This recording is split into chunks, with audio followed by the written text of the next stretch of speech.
Some men get played by strangers. Some men get played by business partners, by people they hired too quickly and trusted too completely. It happens. The world is full of people who are very good at appearing to be exactly what they aren't. And the only real defense against them is either extraordinary luck or the kind of slow, careful attention that most people don't have the patience for. What almost never happens, what you spend your entire life assuming will never happen to you, is watching someone try to play your own son at your own dining room table while eating the pot roast your housekeeper spent 4 hours making. That happened to me on a Sunday in October. Her name was Vanessa, or at least, that's what she was calling herself. And the 2 words I said quietly over a glass of 2019 Bordeaux, while she was still holding her smile in place, were not get out. They were not I know. They were not anything she could have prepared for. They were a name she recognized immediately, a name that told her in the space of 2 seconds that the retired, slightly out of touch father she'd been performing for over 4 months was not what she had assumed him to be. But I'm getting ahead of myself. I always do when this part of the story gets going. Welcome to Sweet Family Revenge. Grab something to drink, get comfortable, and remember the people in these stories had every chance to behave themselves. They just chose wrong. Drop a comment below and subscribe if you haven't already. You're going to want to be here for all 3 parts of this one. My name is Daniel Whitmore, 61 years old, Charleston, South Carolina, the Wagner Terrace neighborhood specifically, on a block of Rutledge Avenue where the oak trees are older than most of the houses, and the neighbors still wave from their porches like it's a reasonable thing to do. Karen and I bought this house in 1998, raised our son, Connor, here. Buried Karen from this address 4 years ago when the ovarian cancer finally won the argument she'd been having with it for 14 months. I built Whitmore Risk Solutions from a 1-room office above a dry cleaner on King Street into a firm that consults for 9 insurance companies and 4 regional banks on fraud detection and financial crime prevention. 31 years. I retired from day-to-day operations 2 years ago. Mostly. I know how con artists work, the way a cardiologist knows how hearts fail. Not because I studied it from a safe distance, but because I've spent 3 decades watching the mechanism operate from the inside. I know the patterns, the timing, the particular way a practiced liar holds eye contact just long enough to feel genuine, not long enough to feel like a test. I noticed something was off about Vanessa the second time I met her. Not something I could name immediately, just a frequency, a slight wrongness in the signal, the way a smoke detector will sometimes click once in a quiet house for no reason you can identify. And you look up and think, I should check the battery. I checked the battery. What I found is the reason we're all here today. My son Connor is 33 years old, software engineer, a genuinely good man. The rare kind that has nothing to do with naivete and everything to do with being raised by a woman like Karen, who believed that kindness was a decision you made before the world gave you a reason to make it. He started dating Vanessa Alcott, or the woman calling herself Vanessa Alcott. In June, 31 years old, she said. Graphic designer, she said. Originally from Savannah, she said. Warm, funny. Attentive in the way that people are attentive when they've studied how to seem attentive rather than actually feeling it.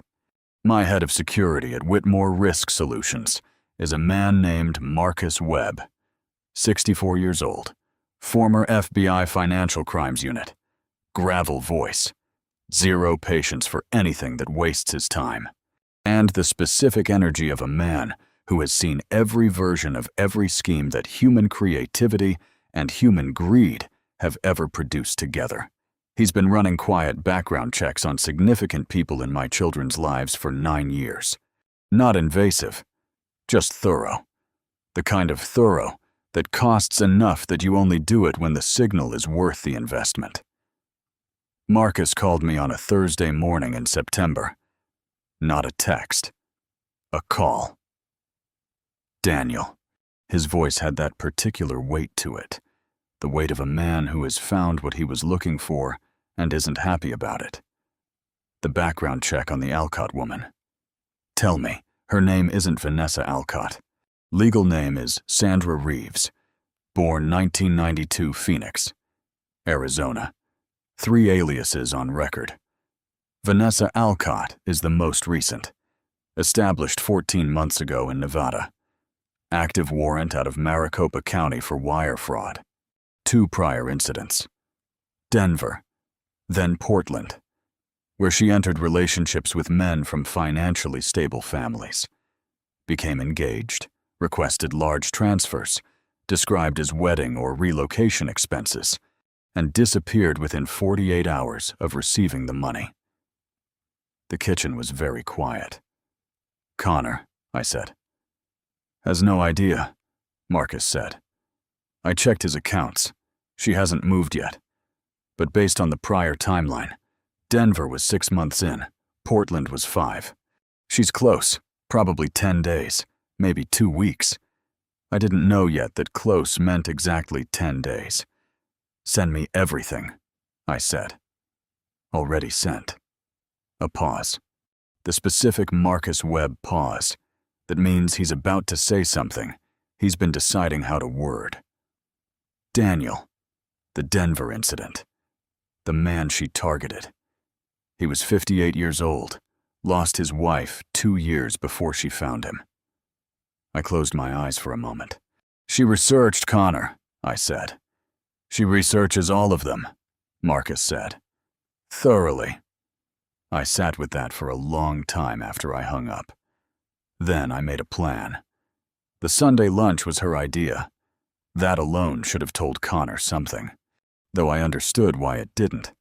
When you're 33 and in love, and you've been lonely since your mother died, and here is this warm, attentive woman who seems to genuinely find you remarkable, and she suggests a Sunday lunch with your father to discuss the future. That feels like momentum. It feels like the story moving in the right direction. It was momentum. All right. Just not the direction she intended. She arrived at the house on Rutledge Avenue at 12:30 p.m. on Sunday, October 15th. Wearing a cream dress and carrying a bottle of wine she'd clearly chosen to signal taste rather than because she particularly liked it. Connor was beside her with the expression of a man who is nervous about a situation he believes he can control. He could not control this situation, but that was all right. I could. Mr. Whitmore. She extended her hand. Warm smile. Direct eye contact held exactly long enough to feel genuine. I've heard so much about you. All of it accurate. I'm sure, I said, and shook her hand. Her grip was firm. Of course it was. She'd practiced that. 2. We sat down to lunch in the dining room. Ellen, my housekeeper of 16 years, a woman from North Charleston who makes pot roast the way Karen taught her, and has opinions about everything that she shares freely and without apology, had set the table properly and made herself scarce, which was exactly what I'd asked her to do. Connor sat across from me. Vanessa, Sandra, sat to his right, which put her at the corner of the table and gave her sight lines to both of us simultaneously. She'd chosen her seat. I noticed that. The first 40 minutes were exactly what you'd expect from a woman who had done this before. She asked questions about my career with the fluency of someone who had researched the answers in advance.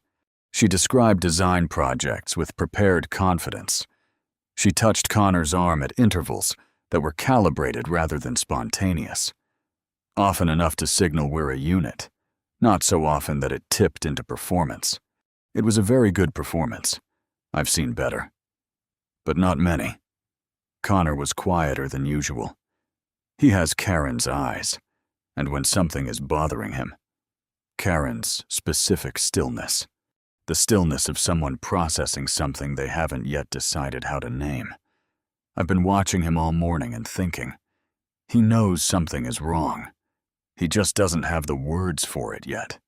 Halfway through the main course, Vanessa set down her fork, folded her hands on the table, and said, I actually wanted to talk to you about something.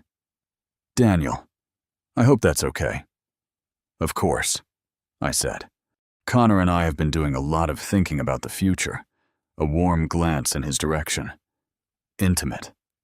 Shared. We want to do this right. A real wedding, something that honors a carefully placed pause, the kind of family you've built, the kind of legacy Karen left, using Karen's name. She'd researched that. 2. That means a lot, I said. We've been looking at venues. There's a property outside Savannah we both love. The catering, the guest list, the whole production done the way it deserves to be done. She smiled. Not the warm smile. The other one. The one underneath. We're looking at approximately $2 million. The dining room was quiet except for the ceiling fan. And, distantly, Ellen doing something in the kitchen. $2 million said, at a Sunday lunch table over pot roast, with the calm delivery of someone who has said this number before and has learned precisely how to make it sound like the most natural thing in the world. I picked up my wine glass, took one long, unhurried sip, and then, under the table, against my shin, my son's foot connected with mine.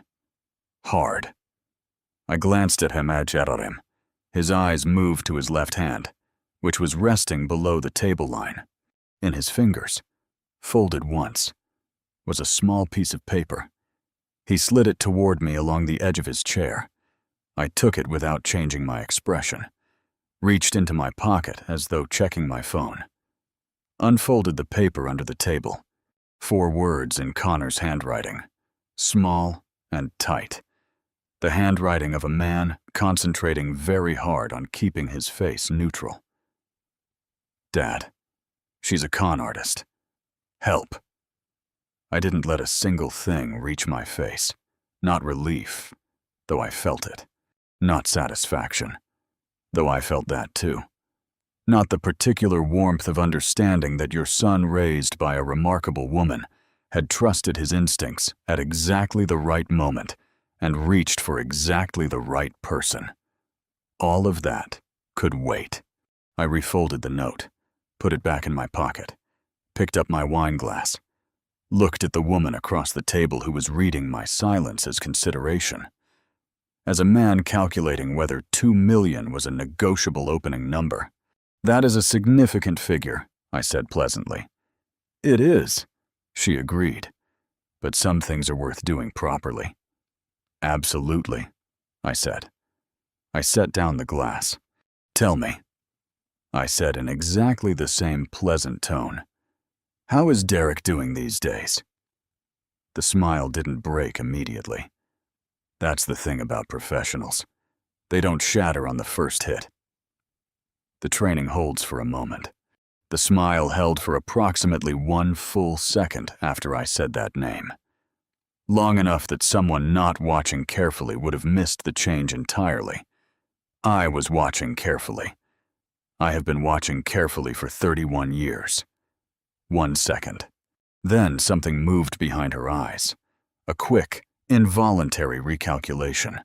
An emergency revision of every assumption she walked in with. And her hand, which had been resting open and relaxed on the tablecloth, moved 2 inches toward her purse. There it is. I'm sorry. The smile was back, slightly reassembled. I don't think I Derek Holloway, I said. Your husband. I was just curious how he was getting along.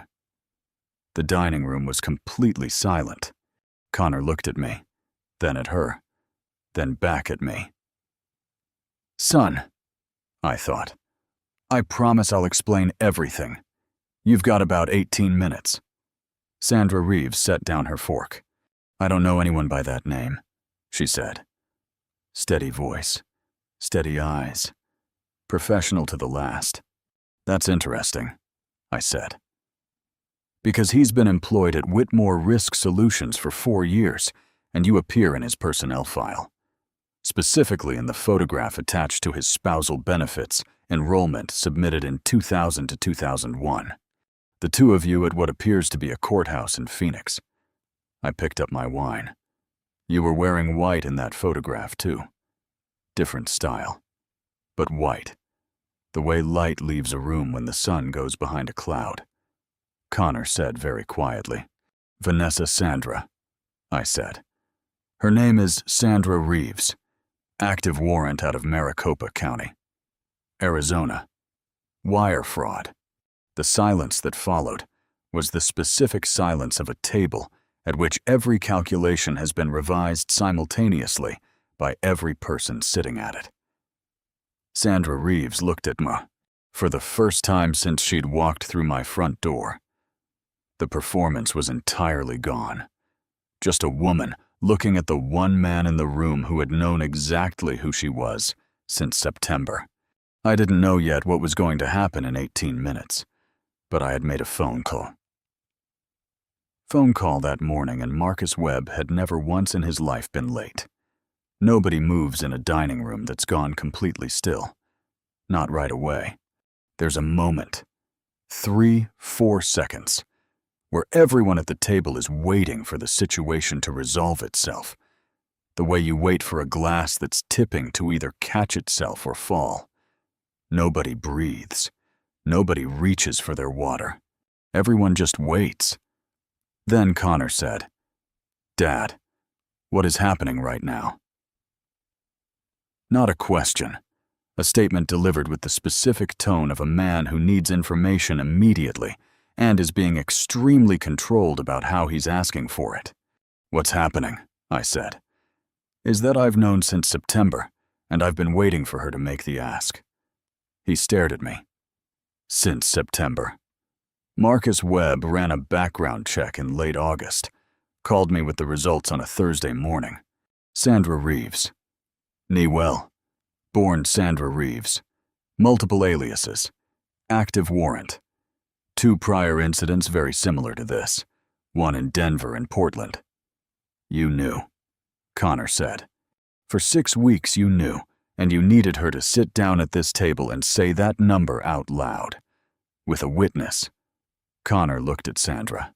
Sandra was looking at the tablecloth with the focused attention of a woman running very fast calculations in a very small space of time. "I'm going to ask you something," Connor said to her. His voice was steady in the way that takes effort to maintain.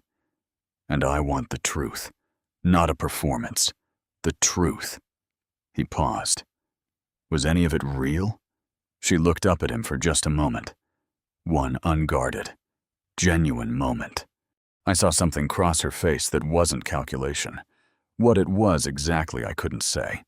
Regret, maybe. Or something adjacent to it. Something that had briefly been real somewhere inside the performance and was now being acknowledged on its way out.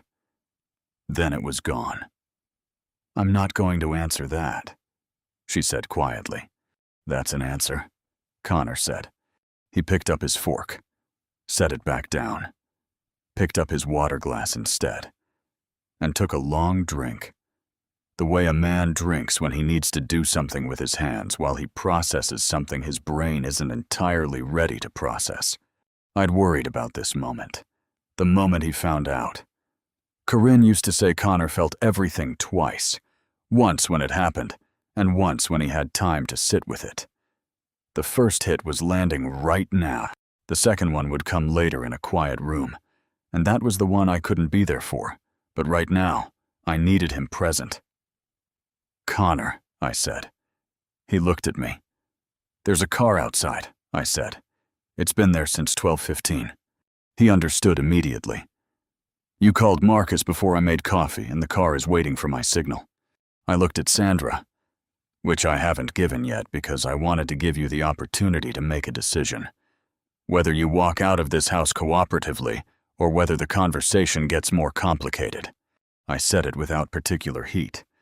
The way you state a fact to someone who needs to understand it clearly. Marcus has everything. The aliases, the warrant, the personnel file photograph, the prior incidents.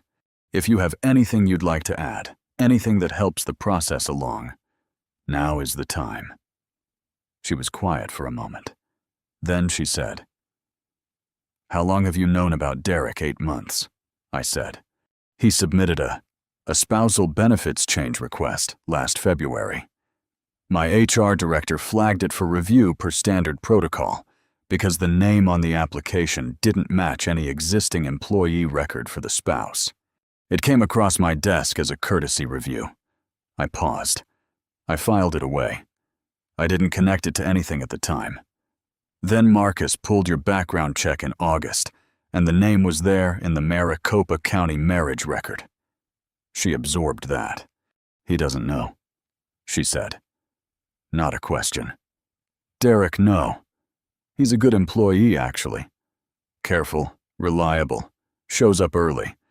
Whatever arrangement the two of you have, it's clearly one he's comfortable not examining too closely." I picked up my wine. "That's between the two of you. My concern is my son." Sandra looked at Connor. Connor was looking out the window. "I'm sorry," she said. "To Connor, not to me." He didn't look at her. "I know," he said. "I don't think that changes anything." "It doesn't," she said. "I know." There was something almost decent about that exchange. Two people acknowledging something true without pretending it was more than it was. Then the moment passed, and we were back to the dining room on Rutledge Avenue with a $2 million ask sitting on the table and a warrant from Maricopa County waiting outside in a gray sedan. I'd like to tell you that I was entirely calm through all of this. Mostly I was. 31 years in fraud detection will do that. Will teach you to stay flat, while things that should unsettle you play out. To keep the professional brain engaged when the personal brain wants to take over. I'd been calm through the September phone call with Marcus, calm through 6 weeks of watching Connor bring her to dinners and day trips and the Halloween party at the Gibby's Museum, where she'd worn a costume and laughed at everything and been precisely what she needed to be. But when Connor had looked at her and asked was any of it real, and when I'd watched his hands on the table steady and controlled, the hands of a man absorbing a hit and choosing not to show it, something in my chest had done something that wasn't calm at all. It was the particular anger of a father watching someone use his son's loneliness as a financial instrument. And I had kept it exactly where it needed to stay, filed away to be dealt with later. I pushed back my chair. "Excuse me for just a moment," I said. I walked to the front window of the house, looked out at Rutledge Avenue. Marcus's gray Tahoe was parked across the street. Engine off. Exactly where I'd told him to be. I took out my phone, sent one text. "Front door." Then I went back to the dining room and sat down. "The person I've just invited inside," I said, "is Marcus Webb. You may remember that name from the Maricopa County filing." Sandra went very still. "He's going to come in, and we're going to have a brief conversation," I said. "And then, this part is going to be finished." "Dad," Connor turned to me, "what exactly does finished mean?" "It means the warrant gets processed through the appropriate channels," I said. "It means her victims in Denver and Portland get a call from Marcus that they've been waiting a long time to receive. And it means," I paused, "that you get to finish your pot roast in peace." Connor looked at the pot roast, looked at Sandra, looked back at the pot roast. "Ellen's going to be upset if it goes to waste," I said. Something happened on his face. Not quite a laugh. The shadow of one. The place where a laugh would have been under different circumstances. "There's my boy." The front door opened. Marcus Webb came in the way Marcus Webb always comes into rooms, without announcing himself, without looking like he's arriving. Just suddenly present in a way that fills the available space. 64 years old. Built like a man who spent 20 years doing things the FBI doesn't write about in press releases. With a face that has long since stopped doing anything it doesn't mean. He came into the dining room, set a folder on the table, looked at Sandra Reeves. "Ms. Reeves," he said, "I'm Marcus Webb. You may have seen my name on some of the Maricopa County correspondence." Sandra didn't say anything. "I'm going to explain what's going to happen now," Marcus said. With the patient tone of a man who has explained things to people in difficult situations so many times that he's developed a specific register for it. Calm, clear, without threat, because threat is unnecessary when the facts are sufficient. He sat down and he began to explain. If you've been with us for a while and you want stories like this to keep coming, hit that like button and subscribe if you haven't already. Honestly, 97% of people never do, and it's what keeps this channel going. So, thank you, genuinely, and drop a comment. Tell me where you're watching from right now. City, state, country. Someone is watching this in a place I've never been, and I want to know where. Marcus talked for 11 minutes. He laid out the Maricopa County warrant, the 2 prior incidents, the personnel file photograph, the financial records connecting the Denver and Portland withdrawals to accounts traced back to Sandra's real name, and the cooperation agreement he'd spent the previous 3 weeks negotiating with a detective in Phoenix who had been working the file for 2 years without the physical evidence to close it. Sandra listened without interrupting, without expression, with the stillness of a professional who has arrived at a point of no return and is processing it accordingly. When Marcus finished, she asked one question. "The Denver man," she said. Is he okay?" Marcus looked at her for a moment. "He's fine.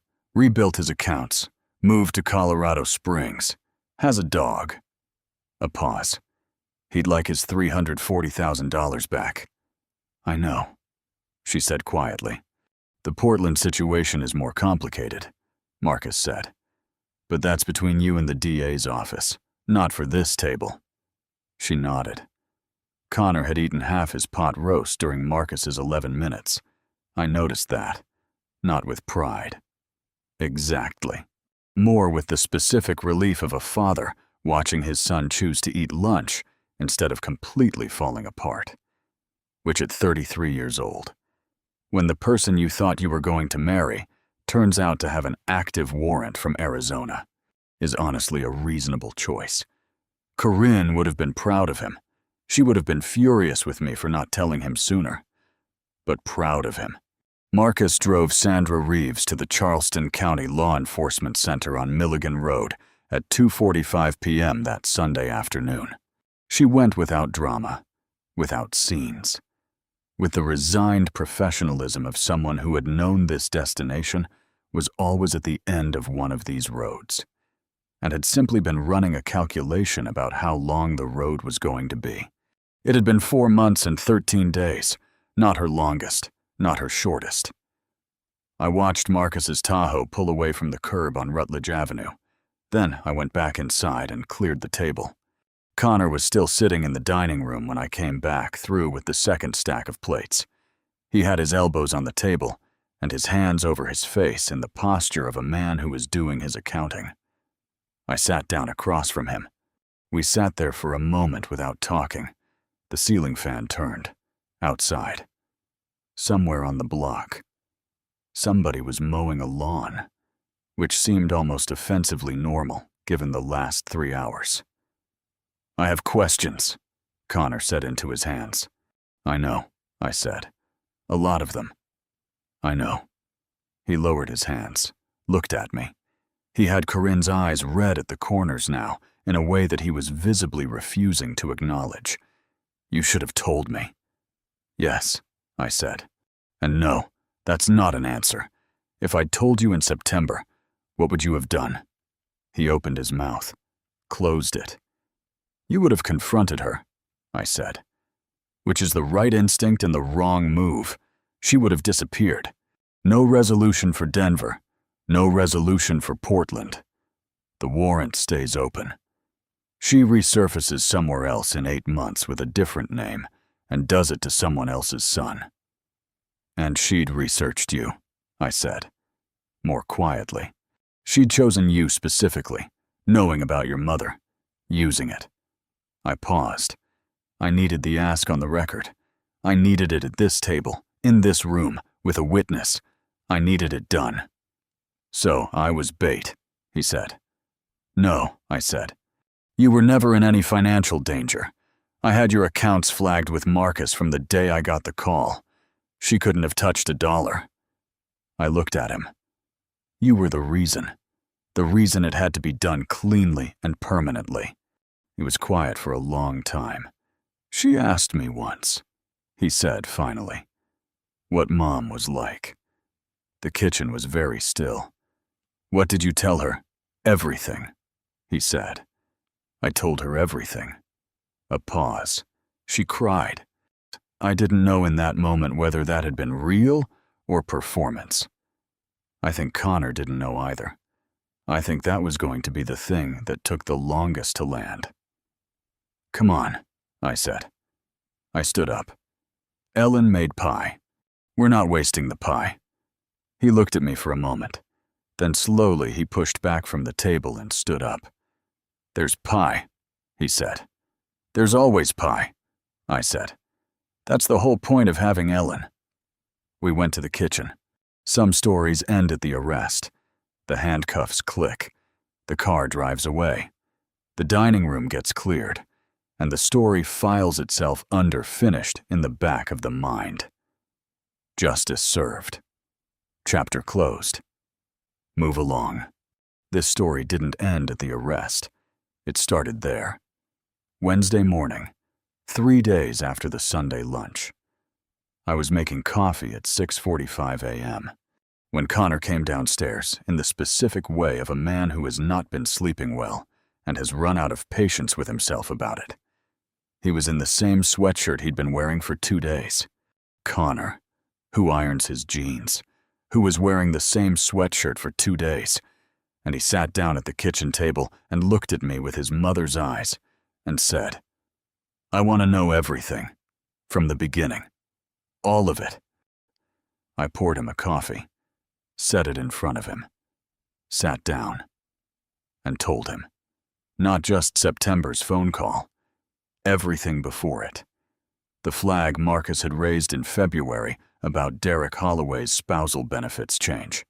The moment in August when the names had connected the 2 weeks of financial surveillance on Connor's accounts. The research Marcus had done on the Denver and Portland incidents. The profile of Sandra Reeves that was built from court filings and banking records.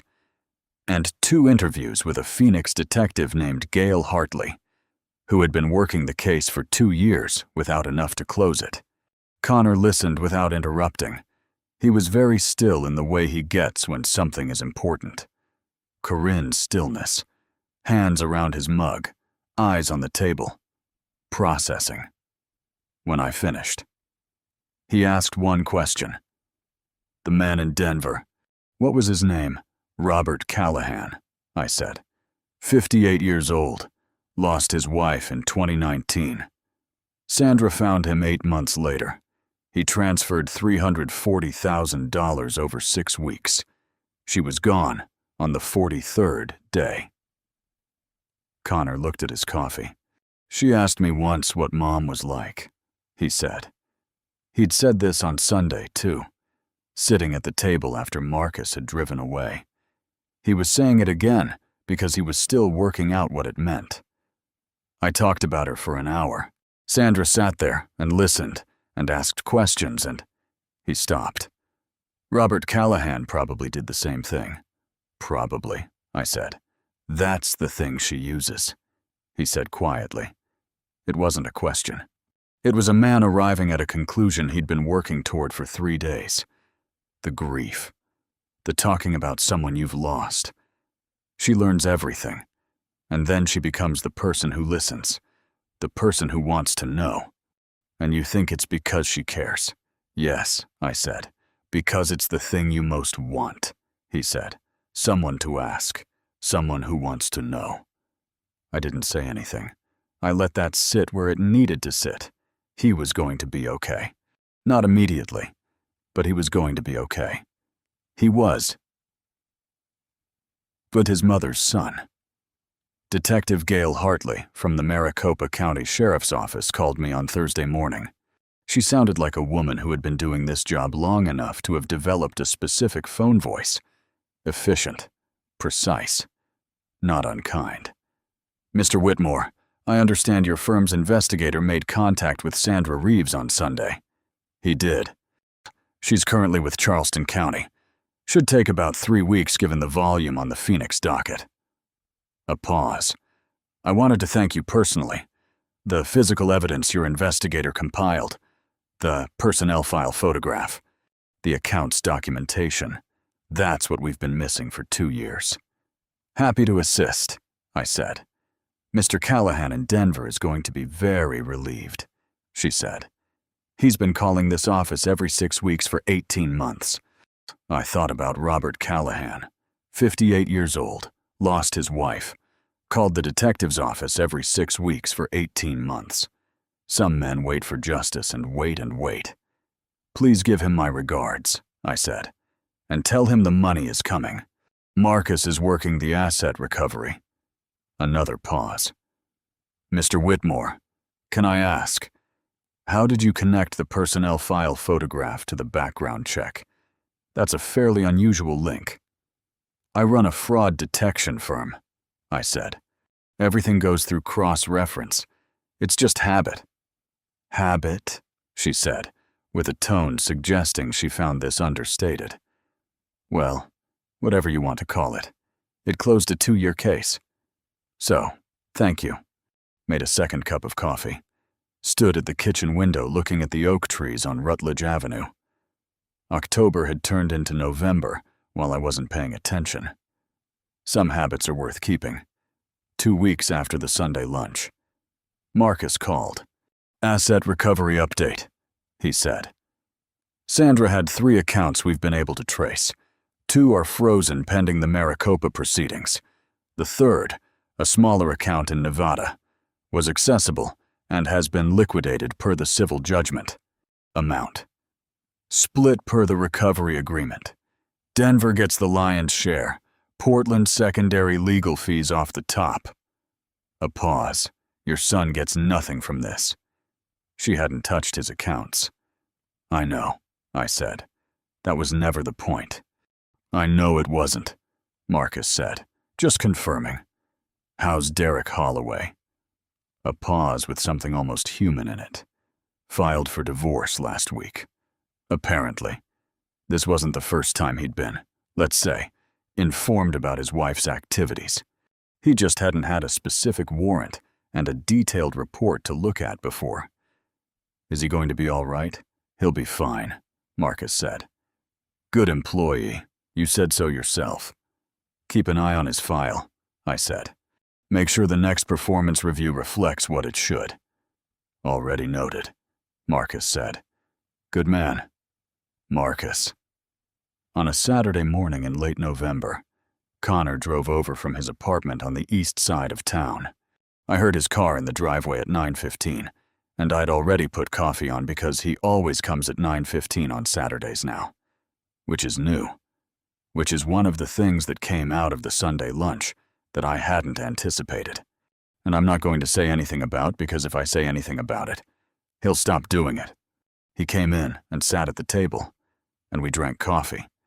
And he told me about a project he was working on.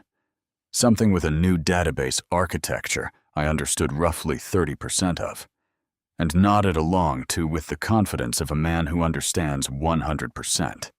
and at some point. Ellen arrived and made breakfast, and sat down and joined the conversation without being invited, which is also her habit, and which Connor has learned to accept as part of the package. At some point in the middle of eggs and toast, Connor said, "I've been thinking about Robert Callahan." I looked up. "The Denver man," he said. I looked him up. "Connor, not like that. He has a foundation. Small thing. Local. Denver-based. For widows and widowers. Support groups. Financial literacy workshops. That kind of thing. He started it a year after Sandra cleaned him out. He turned his coffee cup in his hands. He took the worst thing that happened to him and built something out of it." I looked at my son. "I was thinking," Connor said, "about making a donation in Mom's name." The kitchen was quiet except for Ellen, who was doing something at the counter with her back to us, and pretending very hard not to be listening. "I think," I said, "that's a very good idea." I was also thinking. He hesitated. "I've been talking to someone, a therapist, just to process things." "Also, a very good idea," I said. He nodded, looked at his eggs. "She asked me, the therapist, what I learned from all of it, from Sunday and everything after. What did you tell her?" He was quiet for a moment. "I told her I learned that grief can be a door that lets the wrong people in," he said, "if you leave it open too long without knowing why. And," he said, "that the right people, the ones who actually knew her, who actually loved her, those people have been here the whole time. I just wasn't always letting them in." There it is, I thought. There's the thing his mother would have wanted most for him to find. I didn't say that. Some things are better left in the space between people than dragged out into sentences. I just nodded once, and we ate breakfast. On a Tuesday in December, I came downstairs to make coffee, and stood at the kitchen window watching the December cold settle over the oak trees on Rutledge Avenue. The trees were bare now. The neighborhood was quiet. On the counter was a small card, cream-colored, plain. Connor had left it on Saturday. I picked it up, his handwriting on the inside, for the Callahan Foundation, in memory of Corinne Whitmore, who asked questions because she actually wanted to know the answers. Below it, the amount of the donation. I stood there for a moment with that card in my hand. Corinne would have found this whole story infuriating, I thought. She hated cons. She hated the particular cruelty of someone studying a person's grief and turning it into a tool. She would have been sitting in that dining room on a Sunday in October, and she would have clocked Sandra Reeves in the first 5 minutes, and she would not have waited 6 weeks. She would have said something terrible and accurate and very, very funny, and Sandra would have been out the door before the pot roast was cold, and Connor and I would have spent the whole meal telling her she should have been more diplomatic, and she would have been completely right, and we all would have known it. I set the card back on the counter, made my coffee, stood at the window, and looked out at the bare oak trees stretching across the yard. Winter had stripped them down to their simplest form, branches reaching into the pale December sky without apology, without leaves to hide behind.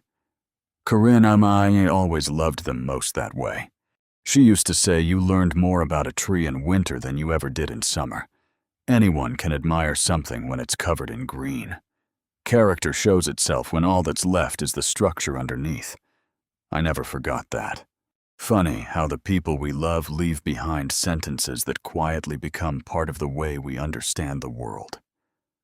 I wrapped both hands around the warm coffee mug and watched a pair of sparrows hop across the fence before disappearing into the hedges. The neighborhood was just beginning to wake up. A newspaper landed somewhere down the block. A garage door hummed open. Someone started a truck that clearly needed another few minutes before it was ready to face the morning. Ordinary sounds. Familiar sounds. For months they had seemed distant somehow, as though life had been happening outside while I remained suspended somewhere between what had happened and what came next. That morning was different. The world hadn't changed. I had.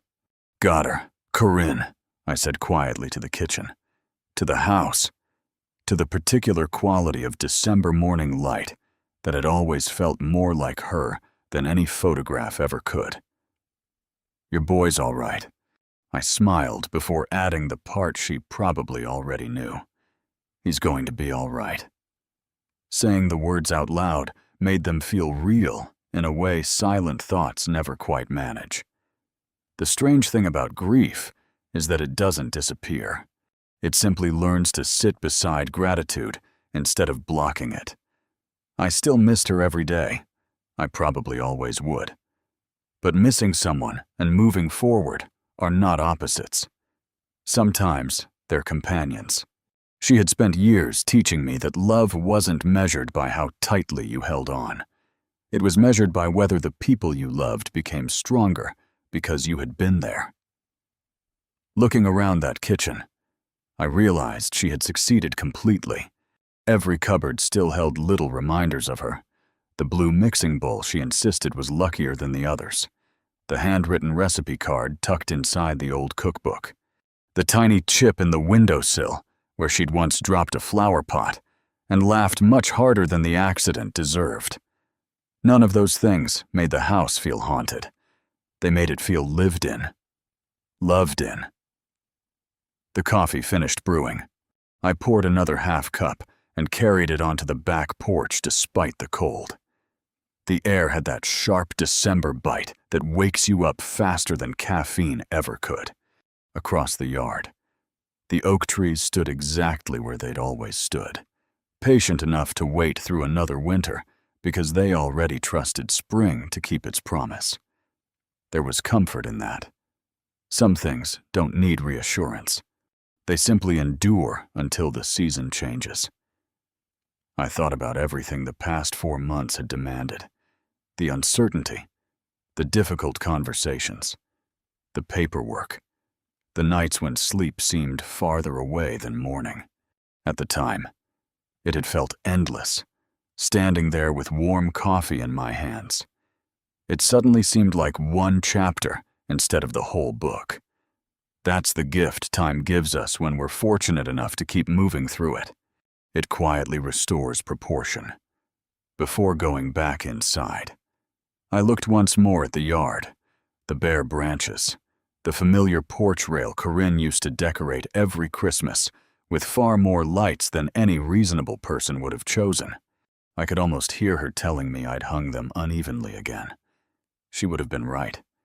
She usually was. I laughed softly to myself, closed the door behind me, and set my empty mug in the sink. The house didn't feel quiet anymore. It felt settled. There's a difference. Quiet can be lonely. Settled means everything important has finally found its proper place. I set the card back on the counter, made my coffee, stood at the window, and looked at the bare oak trees.